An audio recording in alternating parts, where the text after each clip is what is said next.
नमस्कार। आर के त्यागी गाजियाबाद एनसीआर दिल्ली ओम सच्ची जनवानी चैनल पर आपका स्वागत है। चैनल को सब्सक्राइब कर लें, वीडियो को शेयर लाइक कमेंट करें। सब्सक्राइब करने में आपका 1 सेकेंड खर्च होगा और हमारी एक मदद होगी। और वीडियो शेयर करने से सभी रिटायरी साथियों तक जाएगी वीडियो, और गवर्नमेंट तक जाएगी, all sections of society, all sections of political parties तक जाएगी। साथियों, पिछले कई दिनों से, काफ़ी कुछ हफ्तों और महीनों से मैं स्पेशल अलाउंस इशू को देख रहा हूँ कि सीनियर एक्टिविस्ट लोग जो है उसके हटा दिया है एजेंडे में से उन्होंने। और मैंने उनको लिखा ये चीज़ और कहा उनको, और तमाम लोगों को भी कहा, और बीएमएस ने भी अपने एजेंडे से उनके प्रभाव में आकर जो हटा, तो उनको भी मैंने कहा। तो अब सीनियर एक्टिविस्ट इसमें जो है अपना व्यू पॉइंट दे रहे हैं और मुझे क्रिटिसाइज कर रहे हैं। वो कह रहे हैं कि हम लोगों ने डिवाइडिंग लाइन खींच दी रिटायरीज के बाद, जबकि सारे रिटायरीज हैं, कुछ ने पहले भी खींची थी, कुछ ने अब खींच दी, 12 के बाद और 12 के पहले। तो डिवाइडिंग लाइन हमने कहाँ खींची है साथियों? डिवाइडिंग लाइन तो इन लोगों ने खींची है जिन्होंने जो है उसको हटा दिया, स्पेशल अलाउंस के एजेंडे को, स्पेशल अलाउंस को हटा दिया। हम तो लगातार, और अब नहीं 7-8 साल से हम देख रहे हैं उनका ये रवैया है, ग्रेजुएटी के इशू को और स्पेशल अलाउंस को वो हटा देते हैं। उनका इशू पेंशन अपडेशन और हेल्थ इंश्योरेंस है, वो हमारा भी इशू है, लेकिन हमारे सारे इशू हैं। वो कहते हैं नहीं ये 2 हो जाने दो, बाकी को नहीं। अभी जब हमने ज़्यादा वो लगातार ये रखा तो उन्होंने उसको अपने उसमें ले लिया। और आईवा पार्क में हालांकि स्पेशल अलाउंस को अपने उसमें रखा हुआ है एजेंडे में, पहले नहीं था उनके एजेंडे में, लेकिन बाद में उन्होंने ऐड कर लिया था। ग्रेजुएटी का उन्होंने शुरू में उठाया था, बाद में हटा दिया था। अब फिर हमने उन्हें कहा, और नैनीताल हाईकोर्ट के डिसीजन के बाद उन्होंने ग्रेजुएटी मैटर्स को भी ले लिया है एजेंडे में। पर बीएमएस ने उनके प्रभाव में आकर के निमाट गया। नेशनल सेक्रेटरी हैं बीएमएस के श्री गिरीश आर्य जी, उनसे मैंने लगातार बात करी, कई बार मैसेज भी भेजे, तो लेटर भी भेजे, मेमोरेंडम भी भेजे, लेकिन पता नहीं क्यों उन्होंने उस पर एक्ट नहीं करा और अपने हिसाब से कर दिया। अब वो कह रहे हैं सीनियर एक्टिविस्ट स्पेशल अलाउंस पे अलग लेटर लिखा जाएगा। और तुम क्यों गए हाई कोर्ट में? जो हमें वेंकटचलम CHV जो है हमारे जनरल सेक्रेटरी भी AIBA के और UFBU के नीति निर्धारक, और बंदलीस जी जो हैं, संजीव बंदलीस जी, और दूसरे लोग जो हमें पूछते हैं कि तुम कोर्ट में गए तो वहाँ से ही कराओ, ये अब सीनियर एक्टिविस्ट ने भी राग लापना शुरू कर दिया कि कोर्ट में तुम गए, हम थोड़ा ही गए। अच्छा, इसका मतलब इन सब का एटीट्यूड एक ही है कि भाई स्पेशल अलाउंस ग्रेजुएटी ये ना है, कॉम्पिटिशन वगैरह मुद्दे ना है। वो कह रहे हैं तुम CHV की लाइन पे चल रहे हो, वो ज़्यादा मुद्दे रखते हैं, बाद में एक हल करा लेते हैं, हम क्यों रखेंगे? अरे भाई, जो मुद्दे हैं वो तो सारे ही रहेंगे, ऐड होने के क्या बात है इसमें? COD से तो हमारा कोई मतलब, हम COD थोड़ा ही बनाते हैं, वो तो जो बनाते हैं वो जाने इस बात को। तो हमारा इसमें जो है लगातार ये कहना है कि भाई ये मुद्दे हल होने चाहिए।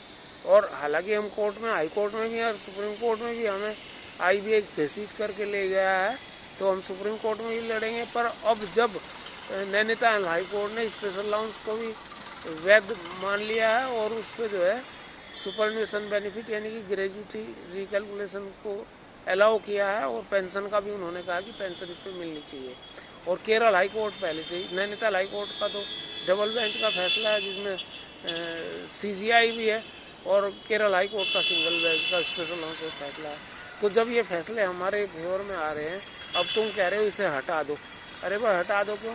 वो कह रहे हैं तुम कोर्ट से ले लेना। अरे कोर्ट से तो जो मिलेगा ले लेंगे, कोर्ट से तो पेंशन अपडेशन भी ले लेना, वो भी हम लड़ रहे हैं कोर्ट में, हाई कोर्ट में भी, सुप्रीम कोर्ट में भी।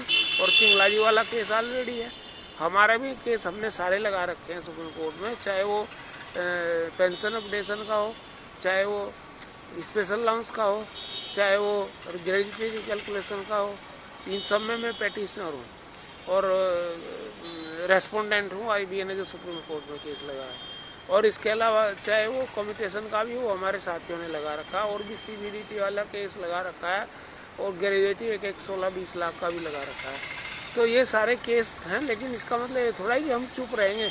मान लो 10 साल में या 5 साल में या 7 साल में या 15 साल में आया हाई कोर्ट से या सुप्रीम कोर्ट से फैसला, तो उसके बीच में हम अपना कान दबाए बैठे रहेंगे चुपचाप? नहीं, ऐसा हो सकता। हम अपनी बात तो कहते रहेंगे ना।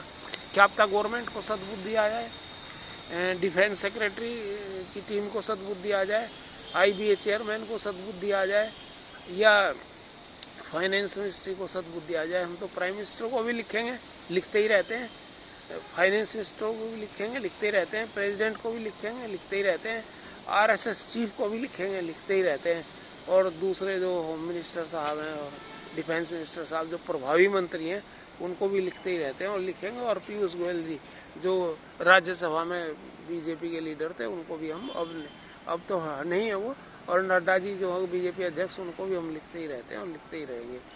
दूसरे भी प्रभावी लोग जितने भी हैं, श्री चंद्रचूड़ जी जो हैं CCI उनको भी लिखते ही हैं और लिखते ही रहेंगे। दिल्ली हाई कोर्ट के जो जज हैं सुप्रीम CCI उनको भी लिखते हैं, लिखते ही रहेंगे। उनके जनरल सेक्रेटरीज जो हैं सुप्रीम कोर्ट हाई कोर्ट को उनको भी लिखते हैं और लिखते ही रहेंगे। दूसरे लोगों को भी हम लिखते रहेंगे, चुप नहीं रहेंगे हम। आंदोलन इसी का नाम होता है। मेल मैसेज भी हम करते रहते हैं और ज़्यादा कहीं फ़ोन की व्यवस्था वो भी हम करते हैं जहाँ भी संभव हो जाता है। हमने श्री MV राव जी को बहुत कोशिश की फ़ोन करने की, हालांकि उन्होंने नहीं फ़ोन उठा, लेकिन उनके यहाँ से आ गया था फ़ोन मुझे, पर मैंने अपनी बात उन्हें कही थी, पर उन्होंने ये था कि दोबारा फ़ोन करेंगे, नहीं करा उन्होंने, वो उनकी मर्जी है। पर मैंने उनको मेल और मैसेज व्हाट्सएप सब कुछ करता रहा, तो वो अलग बात है। अब आप कह रहे हैं कि वो तो उनसे तो बात कर सकते हो, आप हमें नहीं कह सकते, BMS को नहीं कह सकते, और आईबा पार्क ABRF को तो हम मानते ही नहीं कि वो रिटायरीज के कोई हित में काम कर रही है, पर आईबा पार्क जरूर कर रही है। तो आईबा पार्क को हम कहते रहते हैं, आचार्य सुप्रीत सरकार जी से उन्हें कहते रहते हैं, कम्युनिकेशन भी भेजते हैं, कभी कोई बात भी हो जाती है। तो लेकिन ये कह रहे हैं सीनियर एक्टिविस्ट की इस बात पर मत खाओ। इन्हें एक है कि 25% लोग तुम हो, तुम्हारा इशू हल हो जाए, बाकी मरे भाड़ में चूल्हे में जाएं।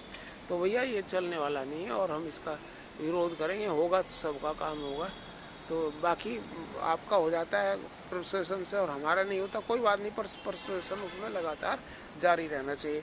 धन्यवाद साथियों, नमस्कार, भारत माता की जय, वंदे मातरम। 8588898205। थैंक्स।